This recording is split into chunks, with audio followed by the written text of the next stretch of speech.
There was once a golden era when the Senate was highly respected and seen as the epitome of integrity, intelligence, wisdom, and honor, home to the best and brightest amongst the Filipino people.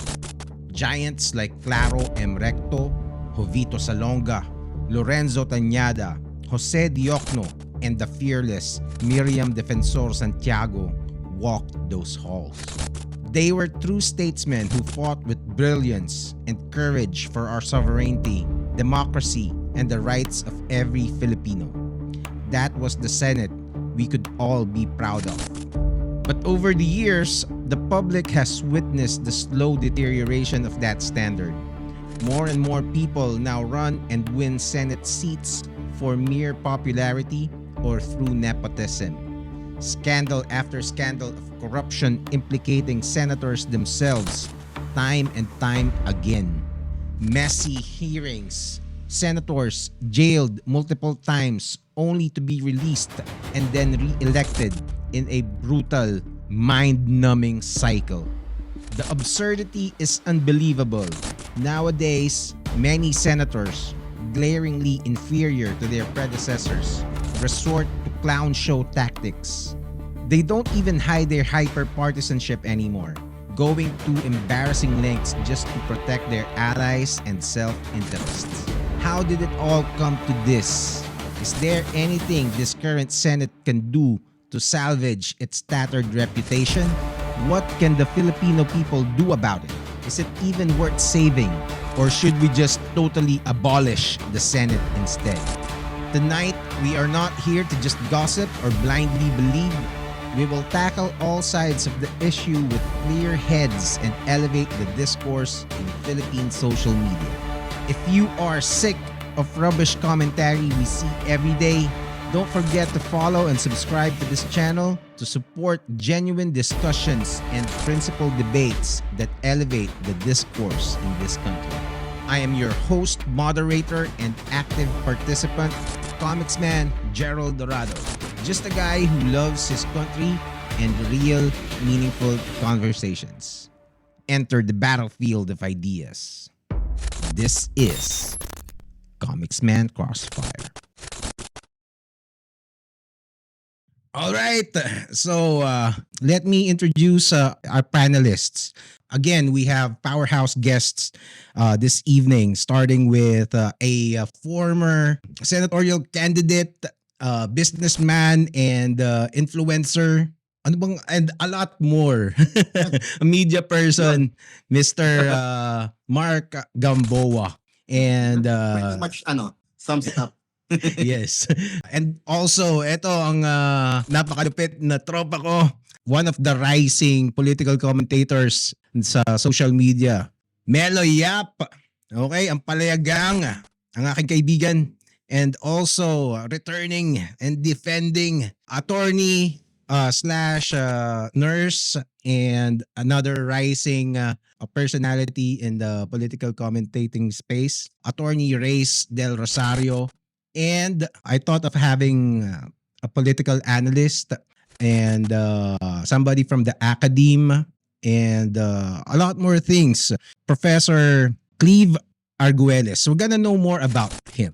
Okay, so let's start with Professor Cleve. Can you tell us more about what you do?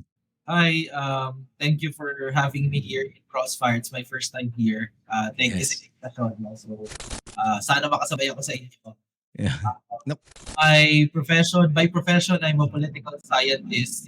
I specifically do research on public opinion and Philippine politics. So my work is really centered on understanding how Filipinos vote, what drives their social-political attitudes, and how does that affect yung understanding natin ng Philippine politics and society.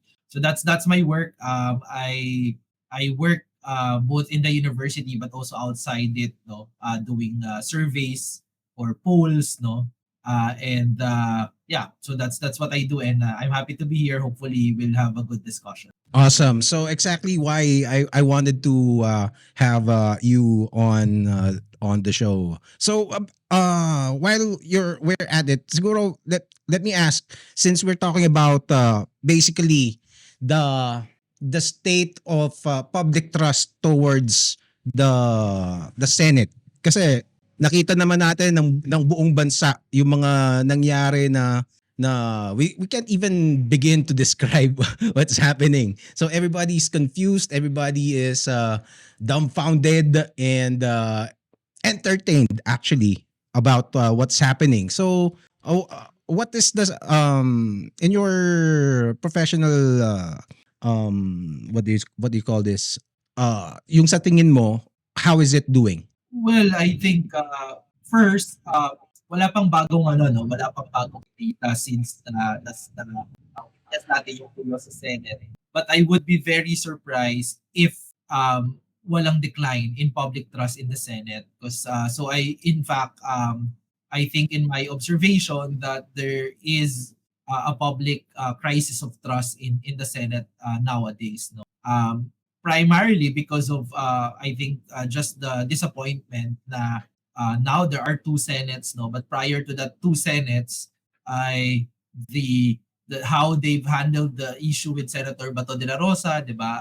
That they have smuggled him in for a change of leadership in the Senate, and then also allowed him um to to escape, no, and now he is in hiding, no. So sa tingin ko ano yan even in just the eyes of ordinary Filipinos, it doesn't sit well with them. So I would expect na meron talagang crisis of public trust, no, especially if the senators couldn't convince themselves, no, to trust each other.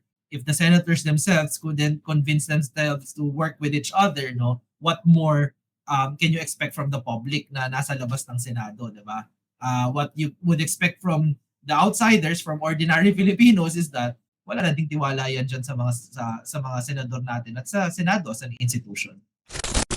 Comicsman Crossfire is a fully independent production that champions free speech through real conversations, principled debates, and unfiltered exchange of ideas from the best people we can find.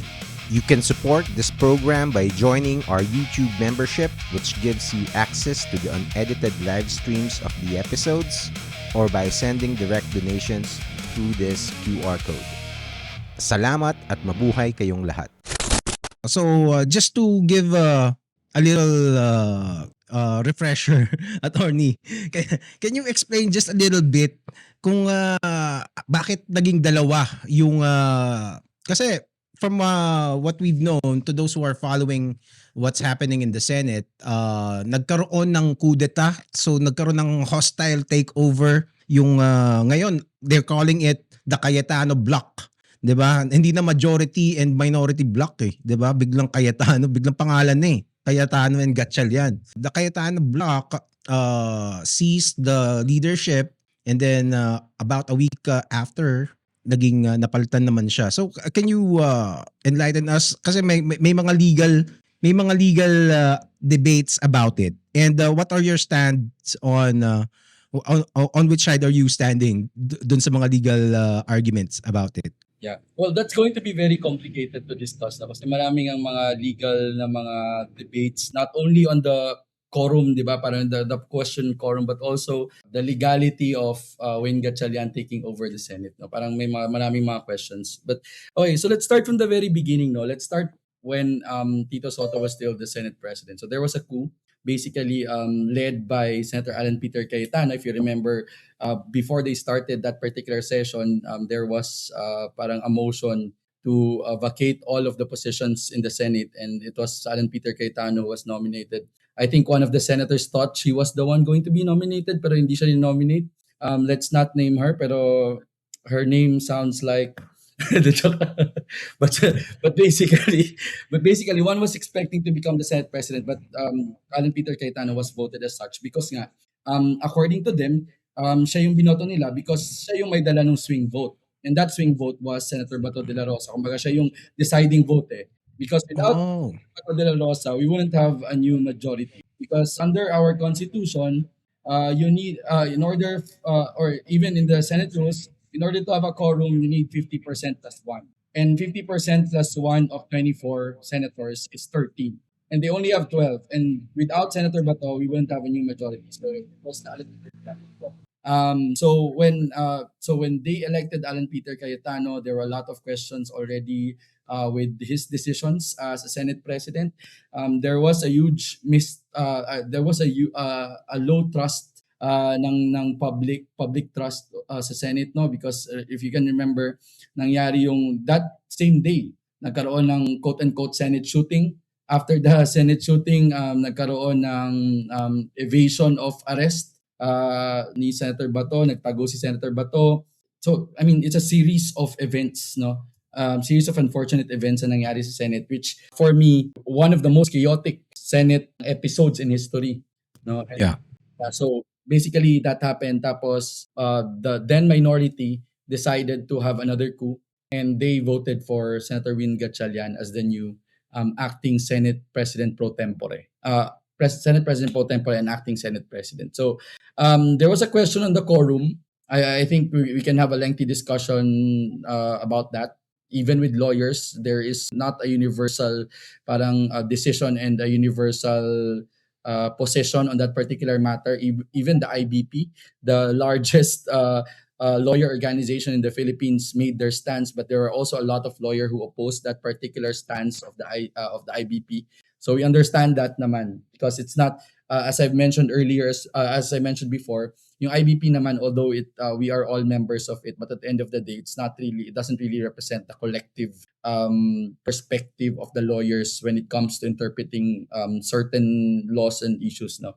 So ayun. But basically, if I may also, ang stance ko dyan, since you asked, is that definitely there was a quorum, there was a valid election of a new Senate President pro tempore, because yun nga, we're basing on the jurisprudence of Avellino versus Cuenco, which very simple lang naman yung sinasabi dun eh. Pag beyond na sa coercive reach ng Senate, or if there is no way for the Senate to compel that particular senator to attend session, then dapat hindi na siya counted. 'Di ba? Ganun na makadali yun eh. Kasi paano mo ipapagawa sa kanya yung trabaho niya kung hindi mo alam kung nasaan siya? That's number one. And number two, kung hindi mo kayang kunin yung jurisdiction over that person, na every time may Senate session na may botohan, kailangan mo pang ipagpaalam sa korte na, oy, hihiramin namin kunyari si Senator Jinggoy. So it was right na tanggalin yung dalawang senators and they have a new rule on quorum, which is yung 12. I think that is already sufficient, no, to have a quorum and make decisions. And lastly, all of the decisions that were made during that questionable quorum are presumed to be valid, because under the law meron and under jurisprudence may tinatawag tayo na presumption of regularity, which states na lahat po ng acts na ginawa ng isang body operating under a law or under rules na in good faith nila pinactice, or sa tingin naman nila tama yung ginagawa nila, will still become valid and regular unless it is declared either unconstitutional or invalid by the Supreme Court. Okay, but then again, the civil war, if you can call it that, is actually happening. And what kinds of effects kaya ang magiging epekto nun? Kasi I don't know if I don't know if I'm updated about it, pero as far as I know, parang walang nagbabudge yun eh. Ayan. Actually, itong kaguluhan na nangyayari ngayon sa Senado, parang ano na lang ito eh, parang mga side dish na lang ito. Hindi ito yung nangyayaring nakikita natin, napapanood natin, hindi ito yung pinaka-main na reason kung bakit talaga nagkakagulo sa Senado. Ang reason niyan, yung pagkaka-appoint kay Cayetano. Tandaan natin, yung power inagaw lang ni Cayetano yon. Hindi yun kusang ibinigay sa kanya o kagustuhan ng karamihan. Ngayon, bakit inagaw yung kapangyarihan na yon? Ang ugat ng lahat ng ito ay ang impeachment ni Sara Duterte. Tandaan natin, napakalaking bagay na nandoon ang kaalyado ng mga Duterte. Natatandaan ninyo yung Jose Pidal, yung envelope? Di ba pinagbotohan yun bago buksan? Hindi ba pwedeng tutulan din ngayon ng mga followers ng mga senador, ng mga alaga ni Sara, na kung bubuksan yung BIR box, pwede nilang tutulan lahat yun eh. At ang problema ngayon, hindi na tulad noon. Noon, may utak pa ang mga tao. Ang problema ngayon, ang mga Duterte, pabubo na ng pabubo. Kapag tinutulan yan, noon pumalag ang tao. Ngayon, papalag pa ba ang tao pag tinutulan ng mga DDS senator yan? Hindi na. Yun nga ang gusto nila eh. Ang mga DDS ngayon, wala nang pakialam kung magnanakaw o hindi si Sara. Basta sila sumusuporta kay Sara. Yun ang ugat ng kaguluhan ngayon. Yung mga nangyayari na yan, afterthought na lang yan eh, o aftermath na lang nung katarantaduhan ni Sara yan eh. Yun ang nakikita kong pinaka-reason kung bakit nagkakagulo sa Senado ngayon bukod sa kapangyarihan. Kung hindi, pinasok na tayo ng power outside Senate. Yun ang aking based doon sa nauna at rason kung bakit ko sinabi na yung mga nangyayari ngayon, epekto na lang ito. Okay, so how about you? Let's go back to you, Mark. Reaction dun sa nangyayaring civil war, basically. Nung last week, okay, pinalabas siya kahapon, nilabas. I had the opportunity na ma-interview si Senator Cheese Escudero. Siya yung pinakahuling lumipat coming from the Cayetano Block nga napunta dito sa Calagatsalian. And sa akin yung impression na nabuo sa akin, lahat ng kaguluhan na ito, this is all about Alan Cayetano holding on to power. Nakita ng Pilipinas right before our eyes yung the extent that Alan is willing na gawin or willing to drag the whole of the Senate para lang manatili siya bilang Senate President. Nakita natin yan nung sa speakership noon. Hindi na lang maalala masyado nung iba na kung he didn't want to follow through doon sa gentleman's agreement nila ni Velasco, pinadlock niya yung Congress. Mabilis natapos yun. Okay? Pero this time, he is trying to drag this as long as he can. Diba? At nung how he got into power pa lang yung kay Senator Bato Diba? Siguro pinangakuan niya, punta ka dito, ako din bahala, makakatakas ka. Tapos lahat ng mga nangyari na after, yung kay Senator Jinggoy, yung sinubukan nilang i-railroad na makakaboto online para mag-count yung boto ni Senator Jinggoy. So lahat to just to preserve yung power ng Alan Cayetano. At nakita natin kung ano yung kaya niyang gawin. Diba? Gamit niya itong mga DDS at itong mga frustration at mga galit nila. Lahat yan just so that hindi siya maaalis bilang SP. At siguro I think isang malaking factor din yon kung bakit itong si Cheese, kahit napansin ko kay Cheese, he is very close doon sa mga nasa Cayetano Block Malapit siya sa mga DDS senators, malapit siya kay Alan Cayetano, lahat sila doon. Pero nakita niya na dahil sa kagustuhan ni Alan, nag-stalemate, walang nangyayari sa Senado. So para at least mag-move forward na, para may mangyari na, wala nang gridlock at tumakbo na ng maayos yung Senado, he had to move. And yun nga, we could see now there are 4 other names being floated na baka lumipat, but they are being held hostage by Alan Cayetano and the DDS.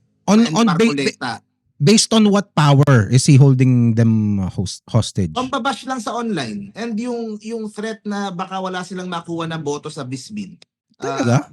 We saw that nung last election Yung sa mo nakita sa Cebu, number 3 si Jimmy Bondoc. 'Di ba? Pang-ilan si Philip Salvador. Nasa top 5 si Philip Salvador. So, syempre ibang panahon 'yon. Kaka-aresto lang ni Digong noon sa ICC, so medyo mainit yung istorya. Pero that's always the threat para sa mga re-electionists na if you jump now, hindi ka kukunin sa slate ng DDS, mababa makukuha mo sa Cebu and sa Mindanao. So right from the start, dun dapat nagpo-focus yung sa admin and yung sa kakampings Pero ito ang napansin ko nitong mga huling weeks, baka Alan Cayetano is positioning himself to be the DDS candidate for Vice President Baka may ganung play din Nung una, baka Senate President sila, gusto niyang ma-hold. Gusto niyang para magstay sa kanya. Pero habang tumatagal, parang kasi yun naman ang pangarap niya Yun naman that's the ambition That's the goal Nagawa na niya lahat Diba? Naging senator na siya and Senate President and Speaker. The next step is Vice President or President. At yun ang pangarap ni Alan at baka nakikita niya na instead na si Marcoleta yung piliin na VP o instead na si Bongo, baka siya yung pumalit. So tingin ko may ganong at play na din ngayon aside from doon sa Senate presidency na gusto niyang ma-retain. Yeah. So a few weeks ago I asked kasi the Cayetanos are quite powerful themselves and yet they're doing this bidding, humiliating themselves. Yun ang nagiging result no. Everybody's laughing at him. I don't know siguro except dun sa mga fans niya kung how much they would love him. But so maybe that's the answer no. But Prof. Cleve, would you like to react on what Mark said? Yeah, I think parang all of this can be true at the same time. Kasi if we look at the landscape now, sabi ko nga, I would describe it as something na parang it's very liquid, no? As a result nung biyakan ng UP, walang major dominant political bloc in the country. You have the Kakampings, di ba? You have the opposition, you have the Marcos administration, you have the DDS.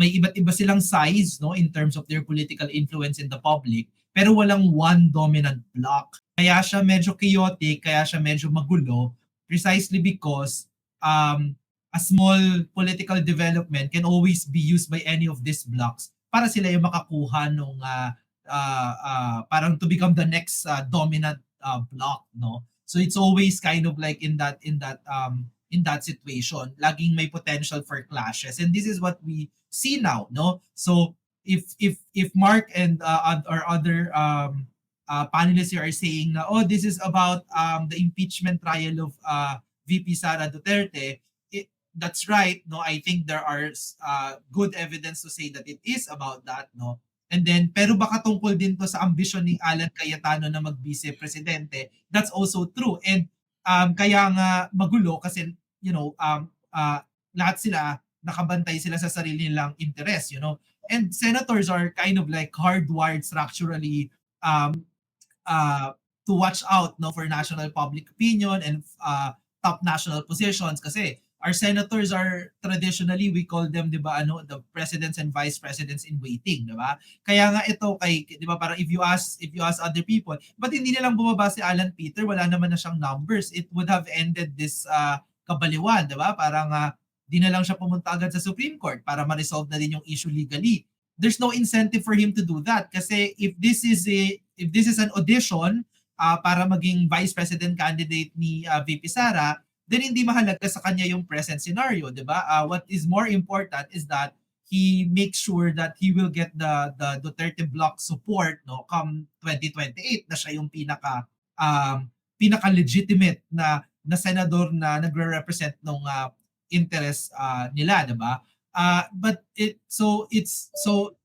all of this can be true at the same time no na ganun din naman yung mga ibang nasa kabilang yung bagong majority, di ba? May mga re-electionists sa kanila. So may kanya-kanyang pagtataya eh. Ano bang mangyayari sa 2028? How will that affect my political career and my political ambition, di ba? So yun. And then it's also very much true na lahat to sabay-sabay. Pero I think ang dinidiscount ng mga political players, yung nasa political class, ay yung uncertainty, no? Kasi halimbawa, sinabi kanina, 'di ba, yung impeachment trial ni impeachment trial ni Joseph Estrada na yung mga senador dahil kaalyado sila ni Estrada, yung majority ng mga senador kaalyado, tinago nila yung ebidensya, 'di ba? Bumoto sila na hindi buksan. And then so aborted yung trial pero nagkaroon ng people power na patalsik si Joseph Estrada.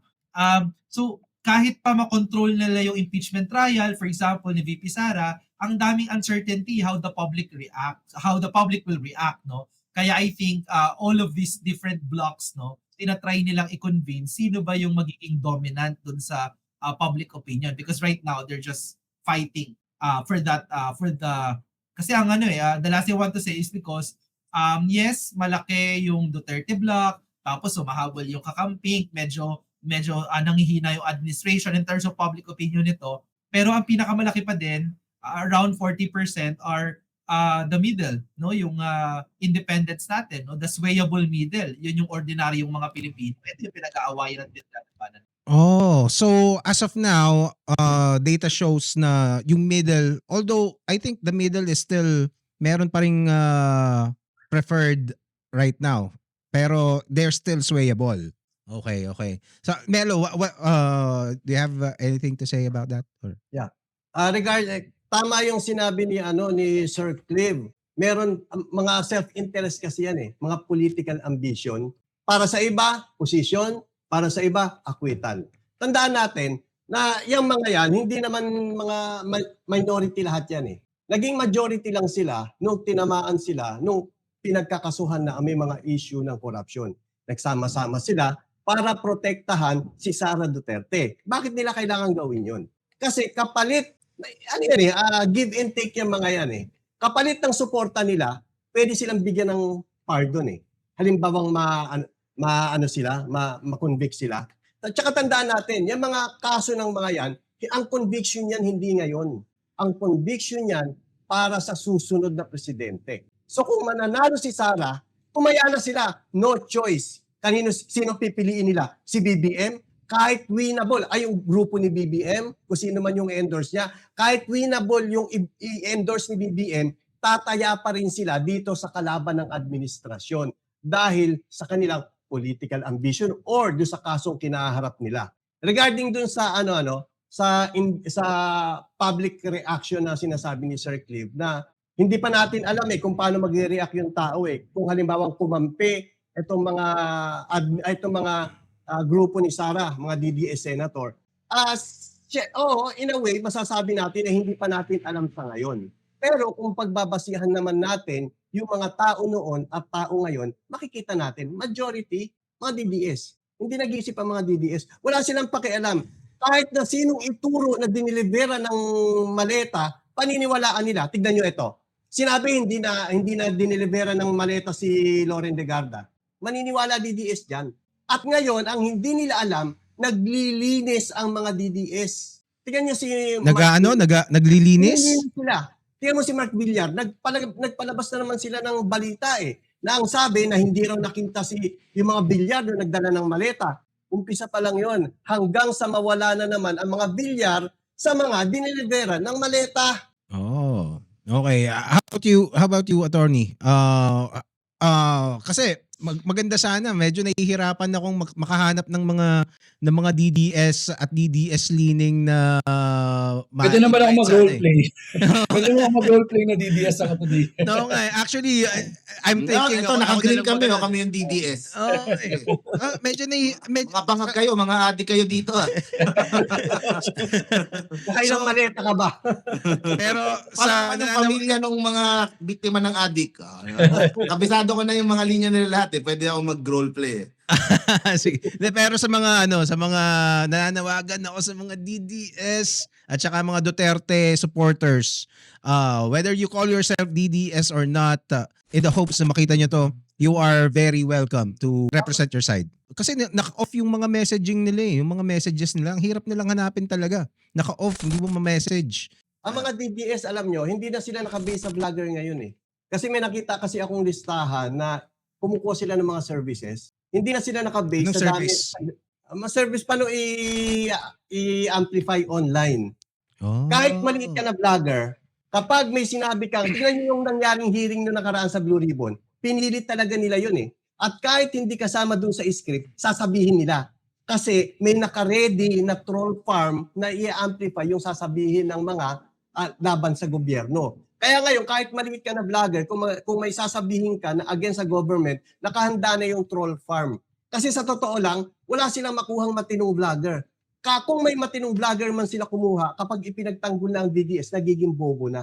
Kasi yung narrative na ibinababa sa kanila, imposible So ikaw, bilang isang bayaran na DDS, nakita mo, sasabihin mo, ganito tulad niyan, yung maleta, hindi na na-deliveran si Loren Legarda, paano mo sasabihin yun? Oh. Diba? Kaya wala silang makuhang matinong vlogger. At kung may matinong man silang vlogger na makuha, nagiging bobo. So kahit bayaran siya, parang putang ina naman. ito ang gusto ko sabihin ko. Ganon.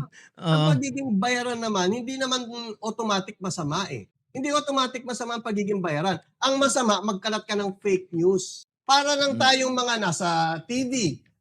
GMA7, binabayaran yan Bayaran ba yon? Hindi naman. Kumbaga, part ka lang ng PR team ng Depende sa grupo na sasalihan mo. Ngayon, ang problema lang dyan, kung magkakalat ka ng fake news, yun ang delikado. Oh. Okay. So, going back to Attorney Reyes. So, again, parang kasi ang nangyayari talaga ito, like Melo pointed out earlier, is all of this is happening to protect Sara Duterte.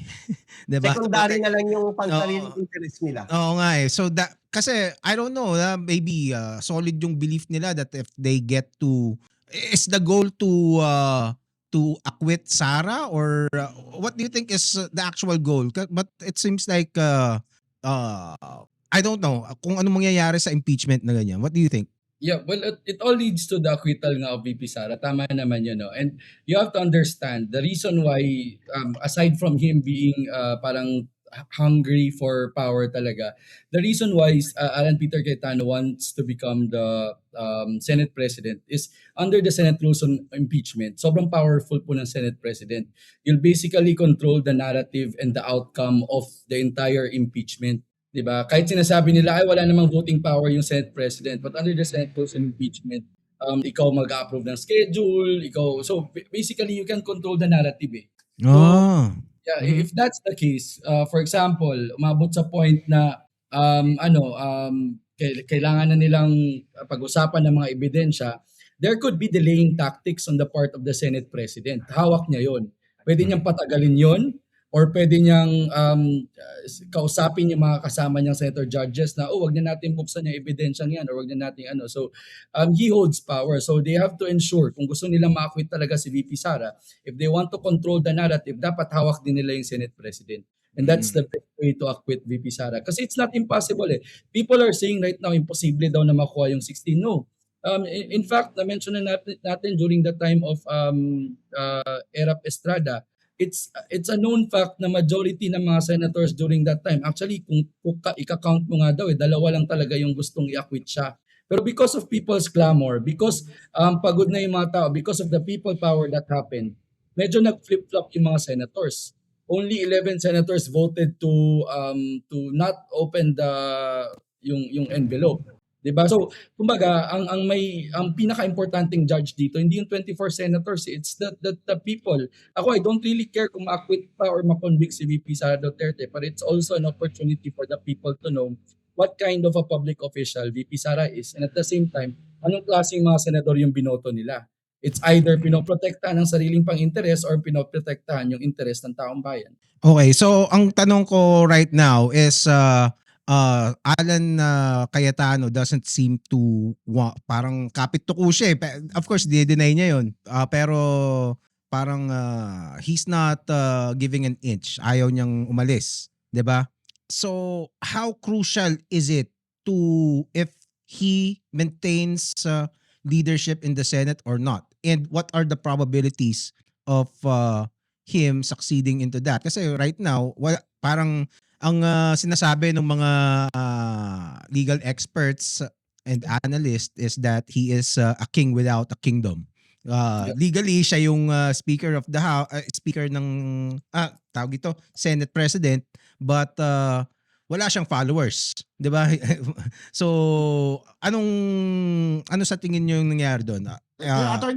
Attorney Riz, ano yung parang presumption of normality na concept? Regularity. Regularity pala, sorry, oh. Yeah. Oo. So basically, Diba that favors Sherwin, diba? More than Alan, which it does. means pwedeng pa-refresh ang mga viewers. Sige. Okay, so presumption of regularity basically assumes na lahat ng ginagawa ng